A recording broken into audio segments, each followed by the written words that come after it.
आज़ादी के अमृत महोत्सव में आप लोगों का स्टूडेंट साथी में स्वागत है।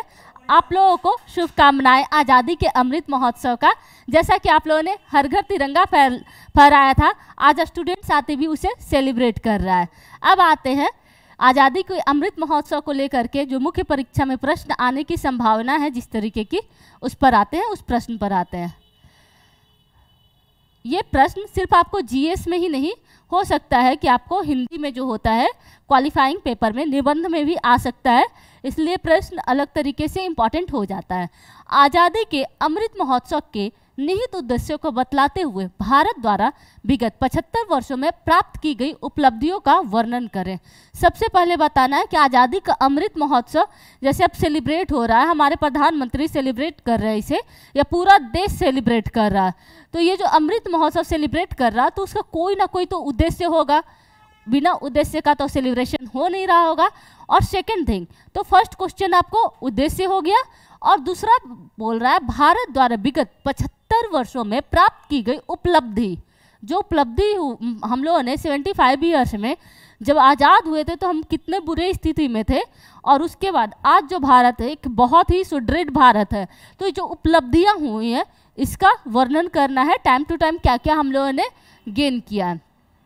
आते हैं प्रश्न पर, सबसे पहले भूमिका पर आते हैं। उत्तर में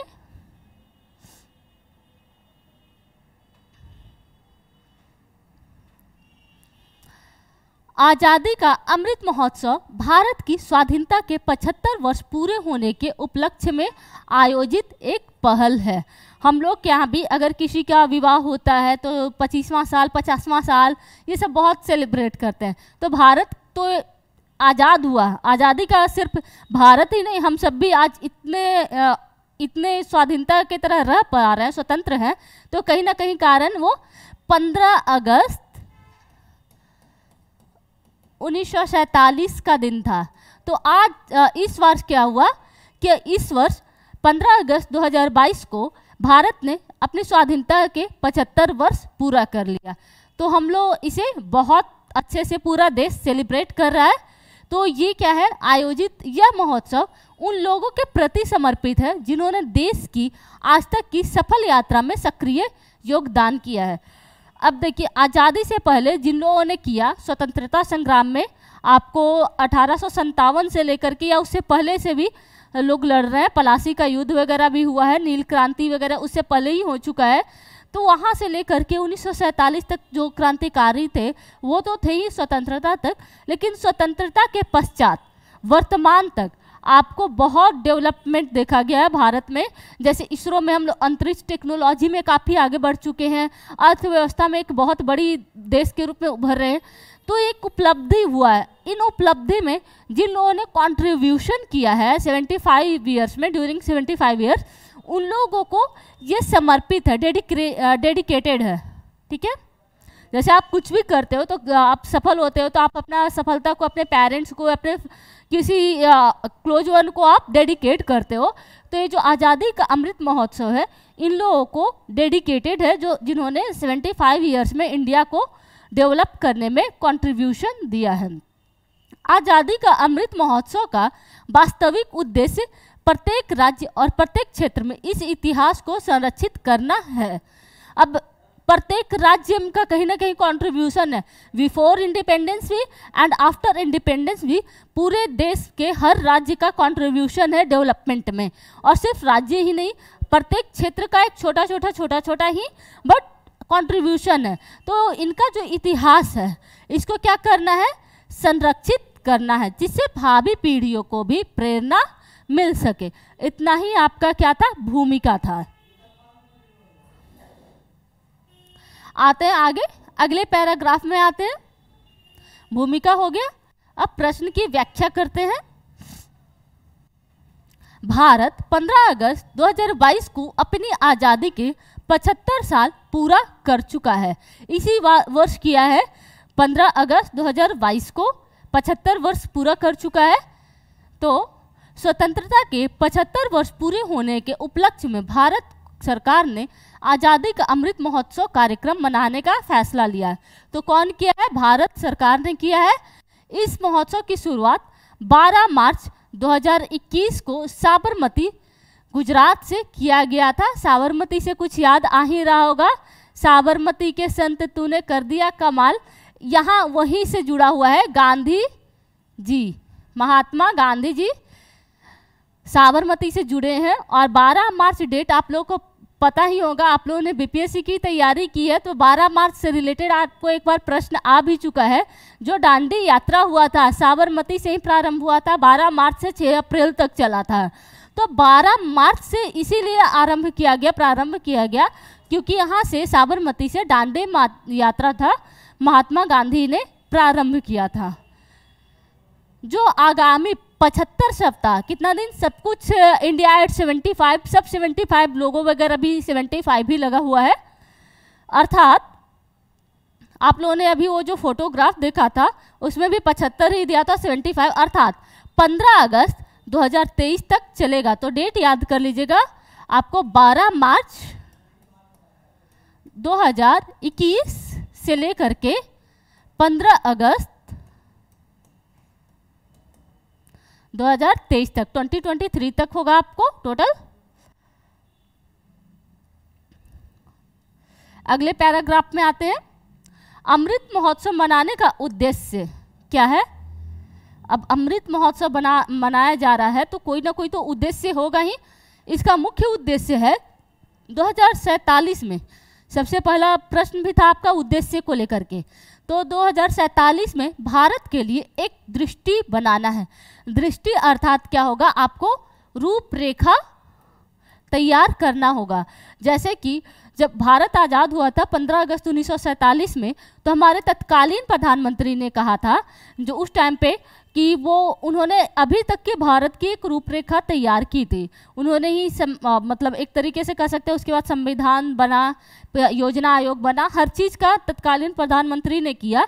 तो अभी जो वर्तमान प्रधानमंत्री हैं नरेंद्र मोदी जी, उन्होंने आगे का 2047 यानी कि आज से 25 वर्ष तक, अब 75 वर्ष हो गया तो 25 वर्ष तक के लिए रूपरेखा टोटल तैयार इन्होंने कर दिया है। इसके संचालन के लिए 259 सदस्यीय समिति का भी गठन हुआ। 259 सदस्य का समिति का गठन हुआ है अमृत महोत्सव के लिए। अब थीम भी तैयार किया गया, जो भी इम्पॉर्टेंट महोत्सव होते हैं या जो भी इम्पॉर्टेंट ऑर्गेनाइजेशन जो भी होता है उसका एक कोई ना कोई थीम तो होता है। तो एक थीम तैयार किया गया है जो है स्वतंत्रता संग्राम, इतिहास में मील का पत्थर, गुमनाम नायकों को याद करना, स्वतंत्रता आंदोलनों आदि का आगे देखते हैं पुनरावलोकन करना है। अब देखते हैं महोत्सव का जो थीम है, थीम ही इसका क्या है, आपको ये उप विषय है। इसका क्या आपको एक तरीके से उद्देश्य को भी दिखा रहा है, आगे भी उद्देश्य को देखेंगे। तो इसमें क्या है, सबसे पहले स्वतंत्रता आंदोलन से जुड़े विभिन्न स्थलों को चिन्हित करना है। जैसे बहुत सारा आपको स्थल हो जो अज्ञात भी हो सकता है, ज्ञात भी हो सकता है। जैसे आज भी हम लोग जान रहे हैं, अभी हम लोगों ने साबरमती का जिक्र किया, तो साबरमती को हम लोग जान रहे हैं, नॉर्मली सभी बच्चे भी जानते हैं, बट पाइका विद्रोह उड़ीसा में हुआ उसको बहुत कम लोग जान रहे हैं। तो वो चीज़ें जो हैं उन्हें चिन्हित करना है, जो गुमनाम भी है उन्हें भी करना है, और जो है उन लोगों के बारे में भी बताना है। दूसरा, आज़ादी से जुड़े भूले हुए नायकों की तलाश करना। अभी मैंने बताया था कि पाइका विद्रोह का, फिर बिरसा मुंडा को लेकर के भी, जैसे इन लोगों के लिए जनजातीय गौरव दिवस मनाया गया। बहुत सारे ऐसे नायक थे हमारे स्वतंत्रता आंदोलन में जिनका नाम बहुत ज़्यादा चर्चा में नहीं रहा, बस कुछ नायकों का ही नाम हमारे आंदोलन में हम लोग को याद रहता है, जैसे महात्मा गांधी, सुभाष चंद्र बोस, यही लोग का नाम याद रहता है, लाला लाजपत राय। लेकिन बहुत ऐसे लोग थे जिन्होंने कंट्रीब्यूशन लोकल लेवल पर भी किया था, जिनका नाम गुमनाम हो चुका है, तो उन्हें भी आज़ादी के अमृत महोत्सव में एक पहचान दिलाना है। तीसरा है, वे विचार जिन्होंने स्वतंत्रता संग्राम को प्रेरित किया, उन्हें विभिन्न कार्यक्रमों के माध्यम से लोगों को बतलाना है।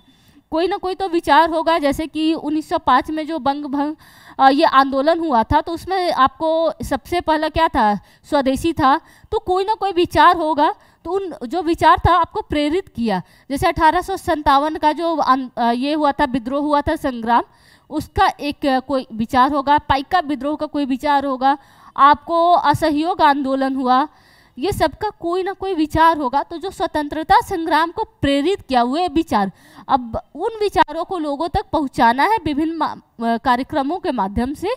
उसके बाद नए दृष्टिकोणों नए संकल्पों को प्रतिध्वनित करना है। जैसे अब नया भी दृष्टिकोण, ठीक है, इतिहास में हम लोगों ने देख लिया, अब इतिहास में जो हो गया उसको लेकर के गौरव तो करना ही है, बट आगे जो है हमें नया दृष्टिकोण भी अपनाना है नई चीज़ों को लेकर के, और नया संकल्प भी पारित करना है ताकि आगे भारत और आगे बढ़े।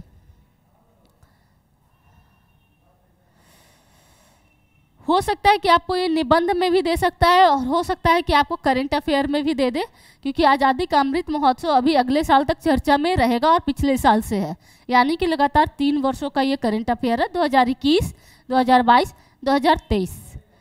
आज़ादी का अमृत महोत्सव को जन उत्सव यानी जन भागीदारी की भावना से भारत के लोगों के त्यौहार के रूप में मनाया जाएगा। आप लोगों ने देखा था 14 अगस्त 2022 को हम लोगों ने पूरे देश के हर घर में लोगों ने तिरंगा फहराया था। तो क्या थी वो? जन भागीदारी की भावना थी। ये त्यौहार के रूप में मनाया जाएगा जिसकी शुरुआत वोकल फॉर लोकल यानी कि जो स्थानीय उत्पादक हैं उनको प्रमोट करके किया गया। सबसे पहले थीम से शुरू हुआ। इस महोत्सव में जन भागीदारी का सबसे बड़ा उदाहरण 14 अगस्त 2022 को हर घर तिरंगा कार्यक्रम रहा। आज़ादी का अमृत महोत्सव का ही ये भाग है। अभी बहुत कुछ आएगा अमृत महोत्सव में अगले साल तक, स्थानीय स्तर पे भी आएगा और राष्ट्रीय स्तर पे भी आएगा। आज़ादी का अमृत महोत्सव के 5 प्रमुख विषय हैं जो इसके उद्देश्यों को दर्शाते हैं। सबसे फर्स्ट हम लोग का क्वेश्चन क्या था? उद्देश्य। ठीक है, आज़ादी का अमृत महोत्सव को लेकर के अगर निबंध आएगा तो आप बाकी चीज़ें और भी कॉन्सेप्ट लिख सकते हैं, बट जीएस में आएगा तो आपको उद्देश्य पे डायरेक्ट आ जाना है, बहुत ज़्यादा कहानी नहीं लिखना है। वो जो 5 उद्देश्य हैं वो देखते हैं।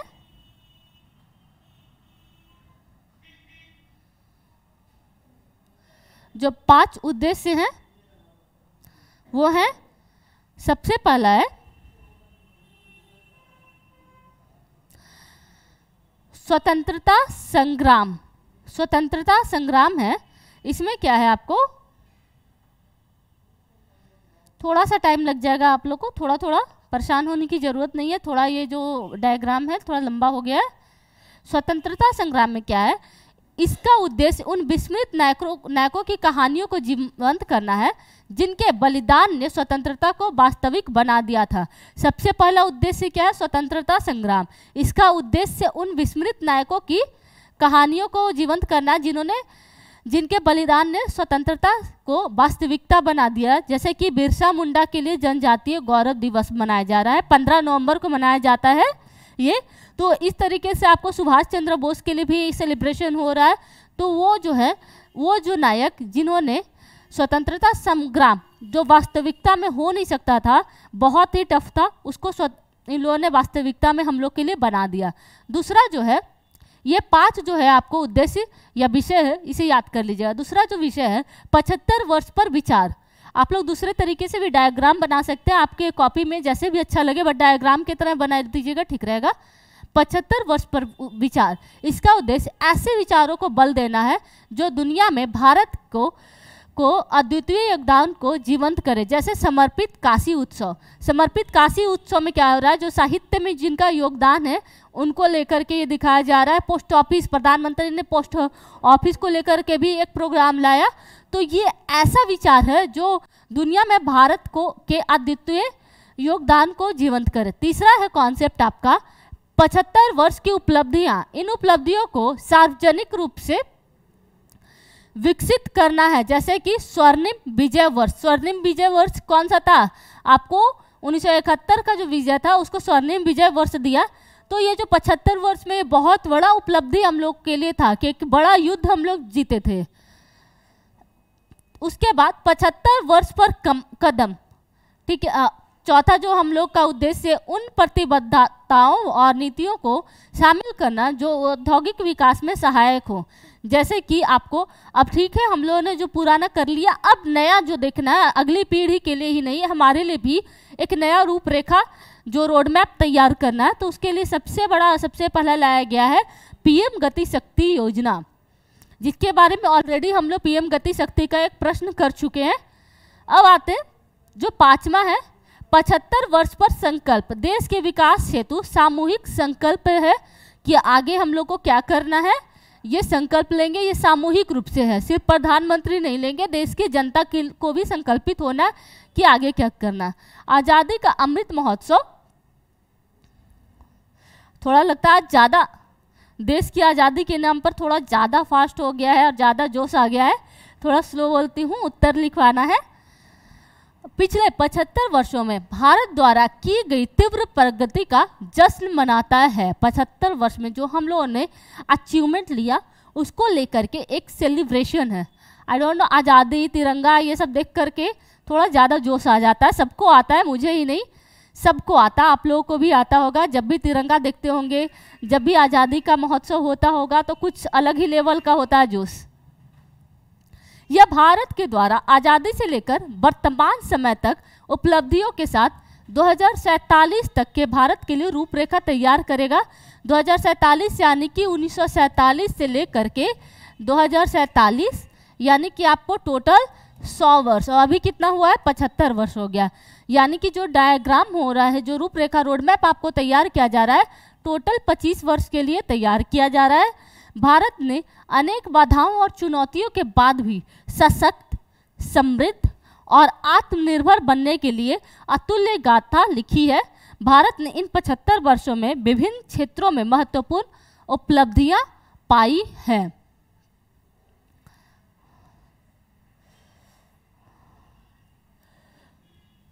अब आते हैं जो उपलब्धियां हैं। अगला प्रश्न था उपलब्धि पर था कि क्या उपलब्धि है।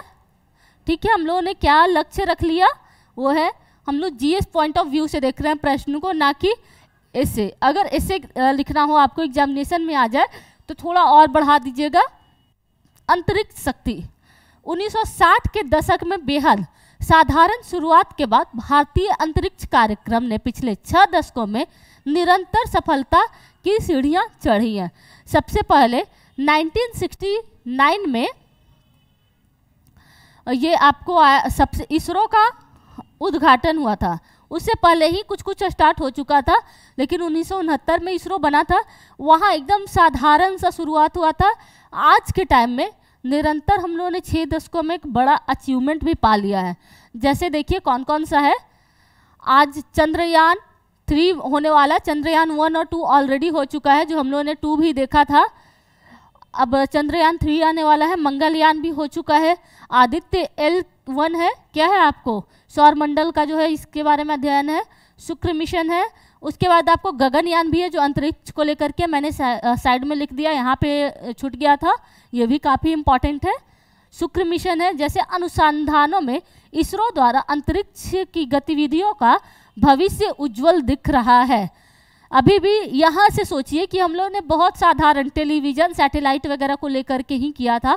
आज मोबाइल टेक्नोलॉजी है, इंटरनेट चल रहा है, हम लोग अंतरिक्ष में सब कुछ रोबोट वगैरह भेज रहे हैं, तो एक अलग तरीके से हम लोग बढ़ चुके हैं।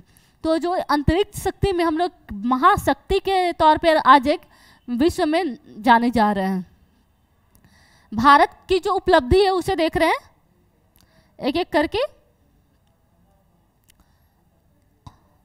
भारतीय सशस्त्र सेनाएं, ये भी है जो काफ़ी इम्पॉर्टेंट हो जाता है।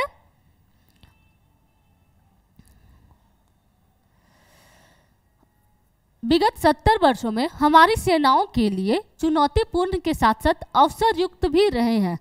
हम लोग जब आज़ाद हुए थे तो हमारी सेना बहुत खास नहीं थी उस टाइम पे। खास का मतलब उनमें ये नहीं थी कि क्षमता की कमी थी, बट हम उनके पास क्या था, उतने संसाधन नहीं थे सेना के पास।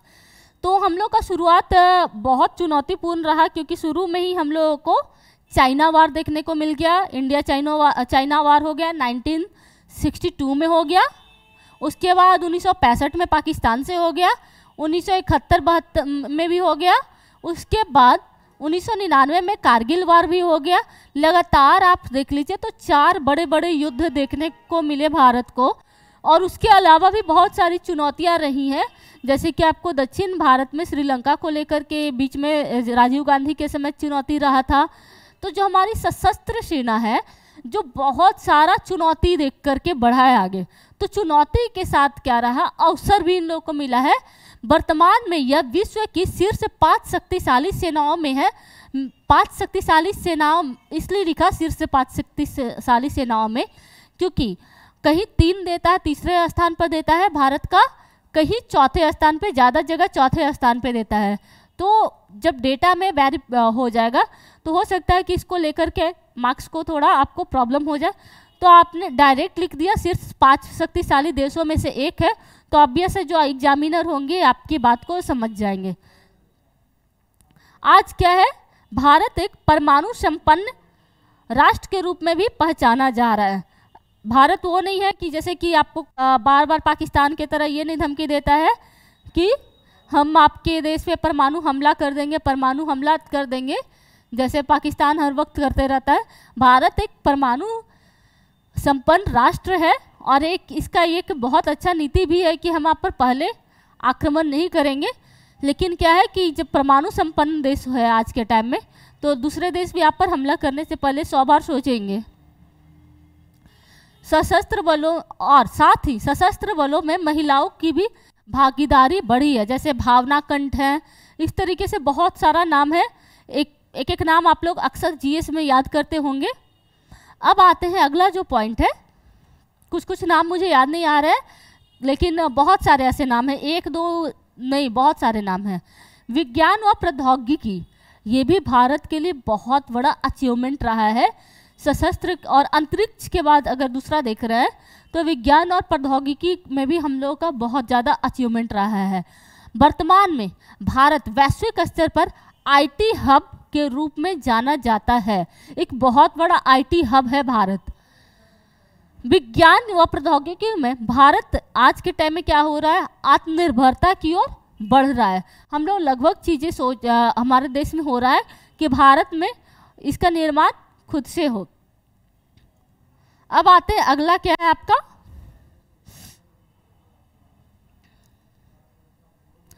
खाद्यान्न उत्पादन। ये बहुत इंटरेस्टिंग है। खाद्यान्न उत्पादन में जो हमारा अचीवमेंट है बहुत बड़ा है। जब भारत में हम जान रहे हैं कितना % भूमि है, भूमि, एक मिनट, भारत जो है वर्ल्ड का कितना इसमें पानी का है जो बहुत कम है परसेंटेज। तो जैसे अचीवमेंट देख रहे हैं कि इसमें बहुत बड़ा अचीवमेंट क्या है इसका, सबसे बड़ा, जब आज़ादी हुई थी तो आज़ादी के बाद हम लोगों ने देखा था कि जब बहुत ज़्यादा खाद्यान्न उत्पादन नहीं था, बहुत कम था भारत में। जो मैंने डेटा भी यहाँ पर दिया है शायद, हाँ, 50.82 मिलियन टन थी, 50.82 मिलियन टन थी उस टाइम पे उत्पादन, और जनसंख्या के अनुपात में नहीं था, बहुत ज़्यादा उत्पादन नहीं था। लेकिन उसके बाद सबसे बड़ी समस्या कब आई थी, 1960 के दशक में हम लोगों ने देखा था कि एक बहुत बड़ी समस्या भारत में उत्पन्न हुई थी, अनाज की ही कमी आई थी। तभी तो हमारे तत्कालीन प्रधानमंत्री जो थे लाल बहादुर शास्त्री ने 1 दिन का भोजन त्याग करने को भी बोला था।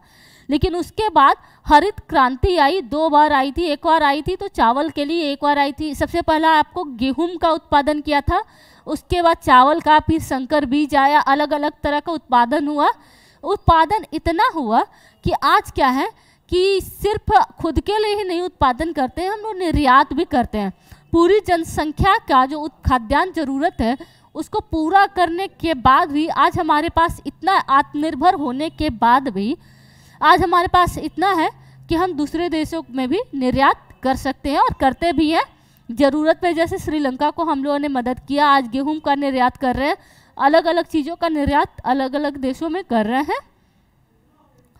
तो देखते हैं खाद्य क्षेत्र में हमारे देश ने अपनी विशाल जनसंख्या के लिए खाद्य सुरक्षा प्राप्त कर ली है।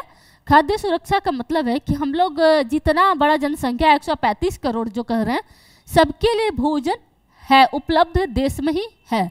भारत में वर्ष 2021-22 के लिए अग्रिम अनुमान के अनुसार देश में कुल खाद्यान्न उत्पादन 316.6 मिलियन टन अनुमानित है। कहा जा रहा है कि 316.6 मिलियन टन का खाद्यान्न उत्पादन भारत में हुआ है, जो वर्ष 1950 में क्या था, 50.82 मिलियन टन थे। आज देखिए 1950 और 2022 इसमें 50 टन था,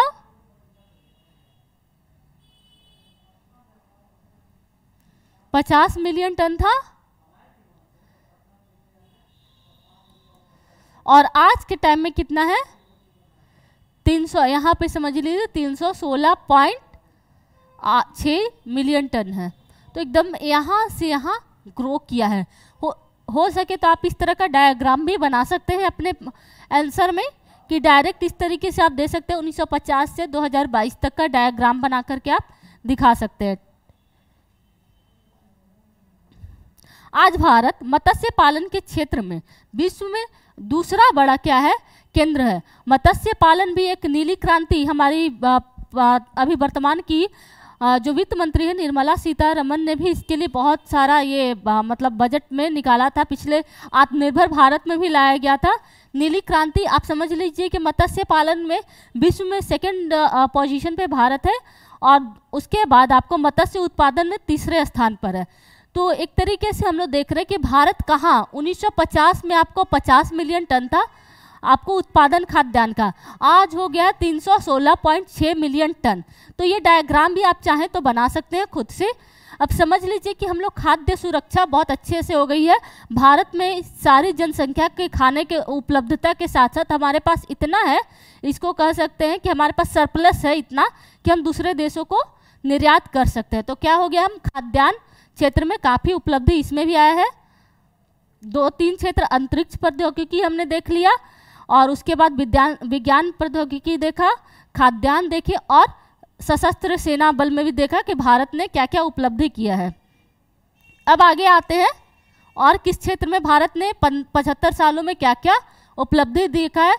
आर्थिक बदलाव, आज़ादी के बाद भारत को अस्थिर और कमजोर अर्थव्यवस्था क्या हुआ था, विरासत में मिला था। आर्थिक बदलाव को देख रहे हैं, जब हम लोग आज़ाद हुए तो हम लोग का अर्थव्यवस्था बहुत बर्बाद हम लोग को मिला था। अंग्रेजों ने सब कुछ लूट करके ही चले गए थे।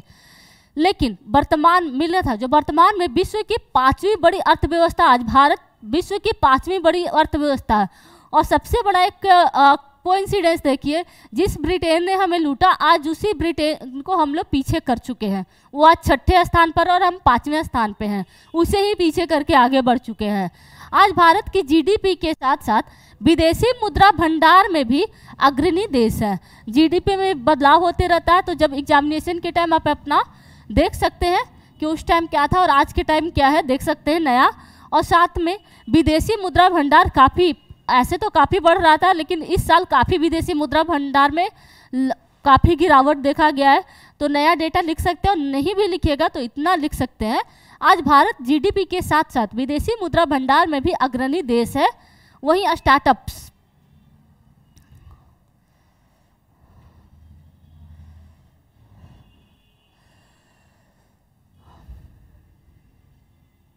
अब आ रहे हैं, वहीं स्टार्टअप्स को सरकार प्रोत्साहन दे रही है। आफ्टर कोविड हम लोग देख रहे हैं ना कि भारत में आत्मनिर्भर भारत बनने की ओर जो अग्रसर हो रहा है, उसको लेकर के स्टार्टअप को सरकार प्रमोट कर रही है। इस साल का एक करेंट भी था कि कब है स्टार्टअप डे, 16 जनवरी को है। 16 जनवरी को हम लोग स्टार्टअप डे भी मनाते हैं। सरकार द्वारा प्रोत्साहन ने देश को 100 से ज़्यादा आज के टाइम में यूनिकॉर्न हो गया है। इन लोग खुद से स्टार्ट किए हैं, सरकार के प्रोत्साहन के द्वारा ही कह सकते हैं, खुद के मेहनत से ही आज एक यूनिकॉर्न बन गए हैं, जो देश को आत्मनिर्भरता की ओर बढ़ा रहा है। जीडीपी में भी हम आगे बढ़ गए हैं। जीडीपी इस साल का बहुत अच्छा रहा है, 2022 का, अगले साल आएगा। उसके साथ हमारा विदेशी मुद्रा भंडार भी बहुत अच्छा हो गया है। तो अर्थव्यवस्था हम जीरो से कह सकते हैं कि सब कुछ जिसको लूट लिया गया वो जीरो से लेकर के आज यहाँ तक पहुँच चुका है।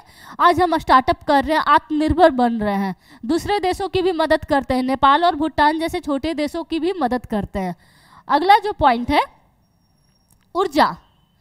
ऊर्जा इस टाइम में बहुत हमारे प्रधानमंत्री का बहुत ही प्रिय विषय रह रहा है अभी फिलहाल।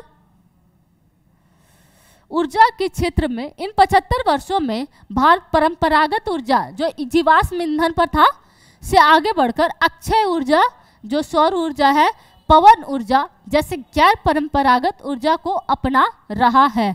गैर परंपरागत ऊर्जा को क्या कहा जाता है? नवीकरणीय ऊर्जा कहा जाता है। तो इसमें बहुत आगे बढ़ रहा है भारत। वैसे भी सौर गठबंधन का फ्रांस के साथ मिलकर के एक लीड कर रहा है उसमें। आते हैं अगला पॉइंट है महिला सशक्तिकरण। अब आधी आबादी है तो आधी आबादी को इग्नोर नहीं किया जा सकता है।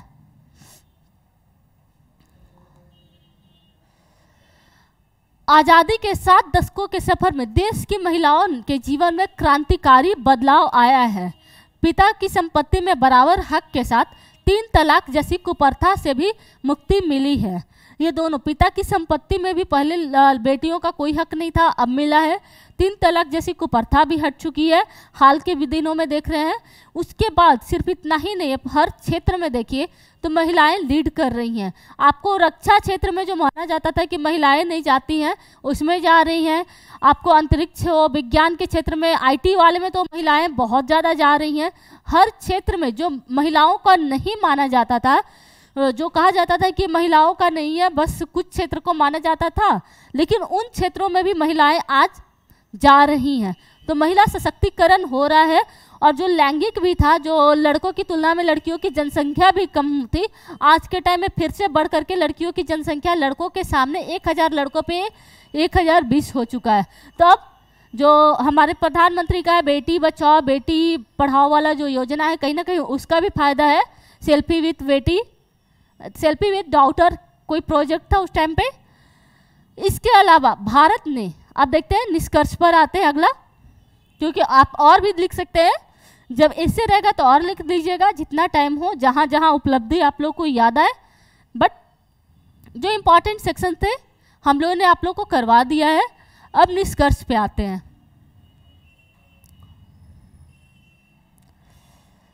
इसके अलावा भारत ने शिक्षा, स्वास्थ्य, खेल, बैंकिंग, परिवहन, मीडिया इत्यादि में काफ़ी उपलब्धियां पाई हैं।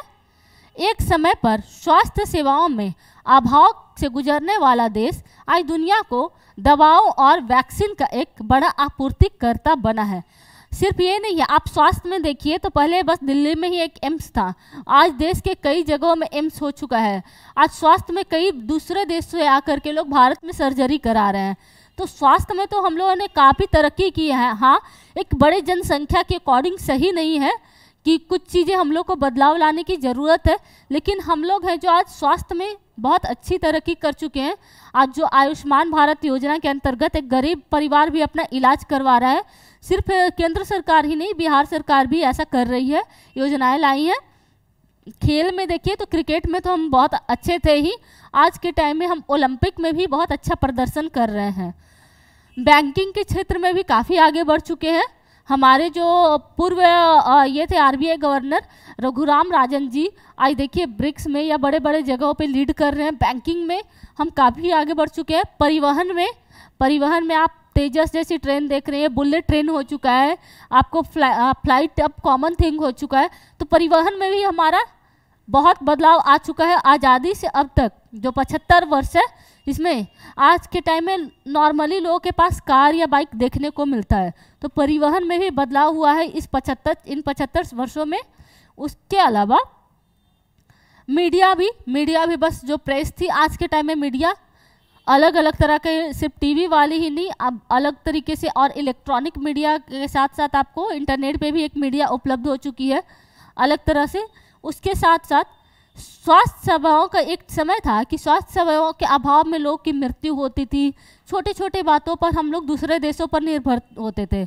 लेकिन आज क्या है, जब कोविड आया तो हम लोगों ने देखा कि विश्व में जब दवाओं की मांग हुई तो आपूर्ति किसने किया? भारत ने किया। विश्व के बड़े बड़े देशों को भी, अमेरिका जैसे देश के राष्ट्रपति ने भी भारत से मांग की थी दवाओं की। तो दवाओं का एक बहुत बड़ा, सबसे बड़ा एक तरीके से आपूर्तिकर्ता के रूप में उभरा था। साथ में हम लोगों का ऑलरेडी 2 स्वदेशी वैक्सीन भी हम लोगों ने विकसित किया। मतलब एक कोविशील्ड था, एक कोवैक्सीन था। तो स्वदेशी वैक्सीन भी, ये नहीं कि हम लोग वैक्सीन पे दूसरे देश पर निर्भर हैं, यहाँ तक कि हम लोग बहुत सारे देशों को वैक्सीन भी आपूर्ति कर रहे हैं। और सबसे बड़ा बात है कि एक कम प्राइस में होने के कारण और साथ में ट्रस्टेबल होने के कारण बहुत सारे देश भारत के वैक्सीन को ज़्यादा प्रीफर कर रही है इंस्टेड ऑफ चाइना और अमेरिका के वैक्सीन को। निष्कर्षता कह सकते हैं कि भारत ने 75 वर्षों में विभिन्न उपलब्धियां दर्ज की हैं। ओवरऑल जब देखते हैं तो हर क्षेत्र एक तरीके से देखते हैं तो उपलब्धि भारत ने दर्ज की है। अभी आगे भी ज़रूरत है, जिसके लिए इस महोत्सव में रूपरेखा तैयार की गई है। ठीक है, अब आप लोग अगले प्रश्न में हम आपसे मिलते हैं। अगले प्रश्न का उत्तर जब सॉर्ट आउट करेंगे, सॉल्व करेंगे तो मिलते हैं। थैंक यू स्टूडेंट साथी से जुड़ने के लिए।